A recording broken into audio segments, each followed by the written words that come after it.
Honours শেষ করে যারা একটা ভালো চাকরির প্রস্তুতি নিতে চাও, কিভাবে শুরু করবা বুঝতে পারতেছো না, তাহলে আজকের এই ভিডিওটি তোমার জন্য। প্রথমে তোমাকে একটা কাজ করতে হবে, তোমার সোশ্যাল মিডিয়াতে যত অ্যাকাউন্ট আছে সব কিছু বন্ধ করতে হবে। তারপরে তোমাকে স্মার্টফোন থেকে দূরে থাকতে হবে। একটা নির্দিষ্ট সময়ে যদি তোমার কোনো প্রয়োজন পড়ে সে সময়ে তুমি শুধু ফোনটাকে ইউজ করবে, বাকি সময় স্মার্টফোন থেকে তোমাকে দূরে থাকতে হবে। এরপর তোমাকে আনসোশ্যাল হয়ে যেতে হবে, অর্থাৎ 6টা মাস তোমাকে নিজেকে ঘরবন্দি করতে হবে।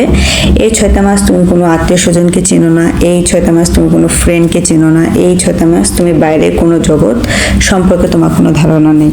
খাওয়া দাওয়া, নামাজ, ঘুম এবং পড়ালেখা এইগুলোর মাঝে তোমাকে থাকতে হবে। অবশ্যই সৃষ্টিকর্তার সাথে কানেকশনটা ঠিক রাখতে হবে। এরপরে তুমি বিসিএস এর যে সিলেবাসটা আছে, এই সিলেবাসের প্রতিটি টপিক ধরে ধরে সুন্দরভাবে বেসিক থেকে শুরু করে বিগত বছরের যত প্রশ্ন এসেছে প্রত্যেকটা প্রশ্ন অ্যানালাইসিস করবা।